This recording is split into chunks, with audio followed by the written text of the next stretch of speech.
आइए लेसिस को डिज़ाइन करते हैं क्रिएटिव बाय समिया के साथ। अस्सलामुअलैकुम, उम्मीद है कि आप सब खैर आफियत से होंगे।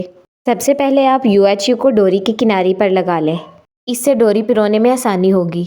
लेस के सुराखों में से डोरी को नीचे वाली साइड से निकाल लें। ये हम ड्रेस के लिए पाइपिंग तैयार कर रहे हैं। इस पाइपिंग को बनाना बहुत ही आसान है। अगर आप चैनल पर नए हैं तो वीडियो को लाइक और चैनल को सब्सक्राइब कर लें। आप इस पाइपिंग को गला, बाजू और दामन पर भी यूज़ कर सकते हैं। ऐसी बहुत सी वीडियोस मैंने अपने चैनल पर अपलोड की हुई हैं, मेरे चैनल का विजिट ज़रूर कीजिएगा। दूसरा डिज़ाइन जॉइंट लेस और सीढ़ी लेस से बनाऊंगी। इसको बनाने का भी सेम वही प्रोसेस है। आपने एक बार नीचे से और एक बार ऊपर की तरफ से डोरी निकाल लेनी है।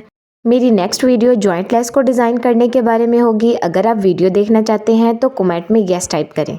अब इस लेस को पट्टी पर रखकर सिलाई कर लें। ये डिज़ाइन आप बॉर्डर पर बनाएंगे तो बहुत प्यारा लगेगा। ये मेरा न्यू चैनल है, आप सबकी सपोर्ट की ज़रूरत है। प्लीज़ वीडियो को सब्सक्राइब और लाइक कीजिएगा। ये मैं कमीज़ के लिए पल्टा तैयार कर रही हूँ। याद रहे कि डोरी को पिरोने से पहले इस पर UHU ज़रूर लगाएं ताकि पिरोने में आसानी हो। अगर आपको किसी चीज़ की समझ नहीं आई तो कमेंट में ज़रूर पूछिएगा, मैं आपको रिप्लाई ज़रूर दूँगी। आपको कौन सा आइडिया सबसे ज़्यादा अच्छा लगा, कमेंट में अपनी राय ज़रूर दीजिएगा। ये डिज़ाइन अपने ड्रेस पर ज़रूर डिज़ाइन कीजिएगा, आपको बहुत पसंद आएगा। कुछ लोग मेरी वीडियोस का रीमिक्स कर रहे हैं और मेरी वीडियोस को चोरी कर रहे हैं। फेक चैनल से बचें और क्रिएटिव बाय समिया को ज्वाइन करें।